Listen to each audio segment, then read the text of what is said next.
There is a fundamental difference between cheap flow and deep flow. And in today's world, we more emphasize cheap flow, which is short-term, artificial, focused on quantity, not quality. It's about more, not less.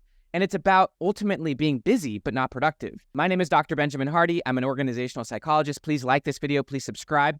The first thing we want to ultimately do is define what focus means. Often when we think about focus, we think about being deep in thought and we think about effort. But the problem is that effort alone doesn't necessarily make progress. You could put a lot of effort into something, but not really be learning anything. You want to actually define what focus is. I actually have a coach, and every week we have conversations, and one of the questions we ask is, what was your level of deep focus this week? And for a while, I defined focus by how long or how intensely I was actually doing something. But we redefined focus based on how much something had transformed that week, based on the last conversation. And so focus isn't really about the length of time you're doing something or the quantity or even the amount of effort. So this is a crucial distinction. Most people define focus by the amount of time and effort they put in, when a much better definition is how much progress you actually made over that period of time, say over a week. So true focus is about transformation and about progress, not about busyness. It's not about effort and about how much quantity of time you put in, but it's about how much true transformation and progress you made. And so when I was looking back on this week, having this conversation with my mentor, I actually gave myself a low score initially because this week I didn't feel like I was that focused. But the truth is I actually made massive changes. I had some really important conversations and really tweaked my situation and also removed a lot of things that didn't matter. And so as I was reporting my score to him, I actually gave him a low score and he said, what are you talking about? Like, if you're describing the amount of change and progress this week, this is one of the biggest weeks I've seen from you. And so it's really important to define focus based on progress and transformation, not on effort and quantity of time spent. This brings up a fundamental distinction between cheap flow and deep flow. Deep flow means you're actually making change, you're making progress, and you're moving forward in the direction you want to go, whereas cheap flow can be spent on quantity. And you might be doing 50 things and reward yourself for effort, and you may reward yourself for the amount of time you spent.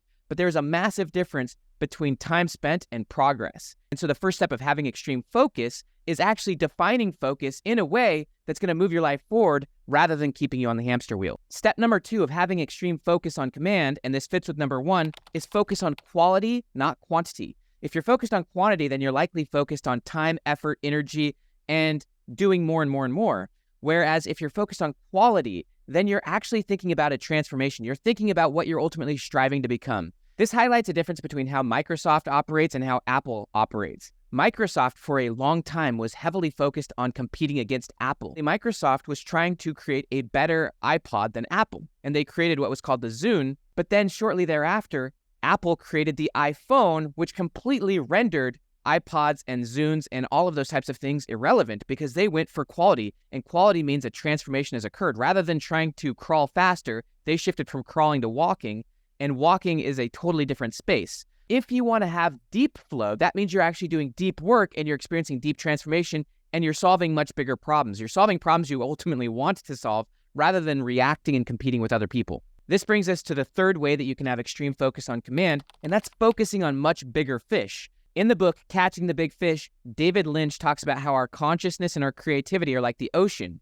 If you're up at the surface, then all you can see is small fish. And those small fish represent your consciousness. They represent what you're focused on. Whatever you focus on expands. Whatever you focus on, you create more of. Whatever you filter is what you ultimately become. And if you're up at the surface, meaning you're doing many, many things at a mediocre level, whereas if you go really, really deep and you start focusing on bigger problems, you start striving to catch bigger fish, then you will have much bigger transformations. And so if you want to have massive focus on command, this goes back to progress and transformation and quality over quantity. It comes down to the size of the goal that you're going for, the size of the problem you're solving, the size of the vision that you're going for. This goes into a lot of the research on the difference between SMART goals and impossible goals. And some of my favorite new insight from Dr. Alan Bernard, who studies constraint theory, is that when you start going for goals that are impossible, then you have to start questioning your assumptions. This actually goes into a lot of what Elon Musk talks about. Elon Musk talks a lot about how when you go for something impossible, you have to stop operating with conventional thinking. This is the conventional thinking of your own self. You have to stop operating from your own past assumptions. You also have to stop operating from the assumptions of other people. You start questioning assumptions And then that leads you to start removing things. You start removing assumptions. You start removing things that you thought were required. You start removing friction. And so when you start going for something that's impossible and you set up your own impossible journey, then you're going to stop having the assumptions of your past self. And you're going to start looking for and becoming a lot more curious about finding new ways to succeed. This is how you will start transforming. This also highlights a massive difference between deliberate practice and habits. There's a lot of talk in the self-development world on habits, but if you actually study the science of deliberate practice is the opposite of habits. Deliberate practice is the combating of habits. If you're doing something habitually, that means you're not getting any better at it. You're actually doing it on autopilot. So if you are truly deliberately practicing, then that means you are going outside of your habits and you're studying yourself and you're doing stuff different than how you habitually do things. And even a day of true deliberate practice is going to get you way further than a year or even a lifetime of just being in your habits. So number 3 is about focusing on much bigger fish and going deeper rather than shallow. This takes us to the number 4th way to have extreme focus on command, and that is about removing friction rather than adding things. Cheap flow is about adding things. Cheap flow is about more and quantity, whereas deep flow is about quality.